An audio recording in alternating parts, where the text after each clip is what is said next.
Todd, and the organization that I would like to start is a group home. I would like to first start it with young ladies, but ultimately expand to also young men.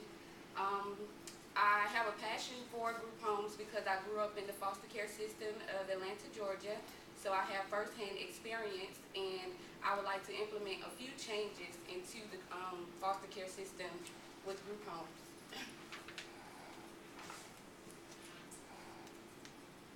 My mission statement is to ensure a family environment of nurture and guidance to provide all necessities and also spiritual counseling to all young ladies. In most group home settings, it feels more like you live with a group of people, but it's not like a more home environment, not more like mother and father, sister and brother. It's more like school, but you actually live there. I want to make it more of a home environment, somewhere that although you are isolated from your family, you still have an extended family. The age range that I would like to start with is from 13 to 18. My goal is to provide a family environment to young ladies, provide spiritual and mental counseling, also education assistance for both, also educational assistance both with tutorial and motivation throughout school. My ultimate mission is to have a 100 percentile rate of high school graduates and also college graduates of the young ladies from the group home. And with me wanting that 100 percentile rate, that's why I will provide the educational assistance of tutorial and also the extra motivation and push that many young ladies need while going through school. I will also like to have financial assistance while the young ladies are in college, because I have firsthand experience of working and going to school, and you can't totally focus on your education, and it may take a longer time for you to complete your education when you have to work and go to school.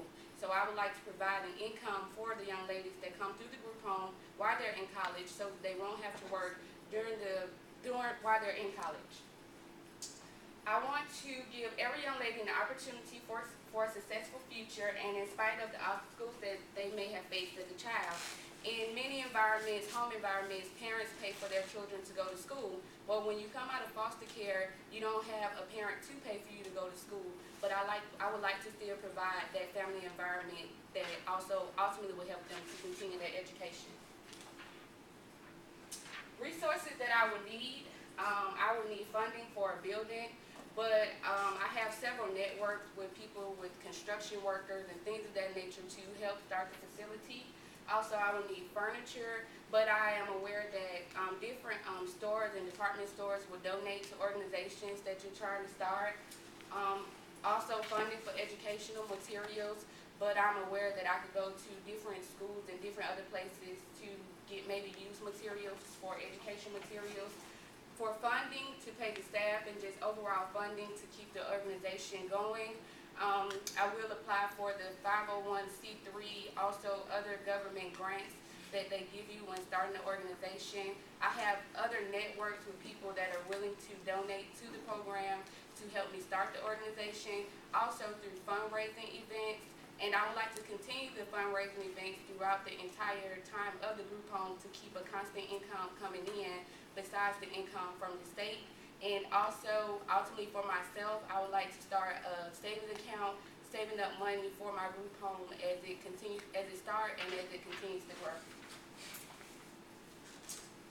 The hours of operation, group home is 24 hours. I will need a morning, day, and night staff.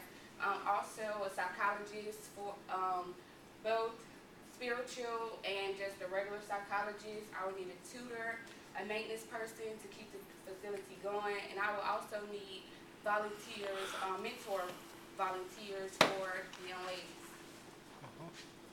And the name of my organization that I decided was Heaven Sent Youth Group Home for Young Ladies.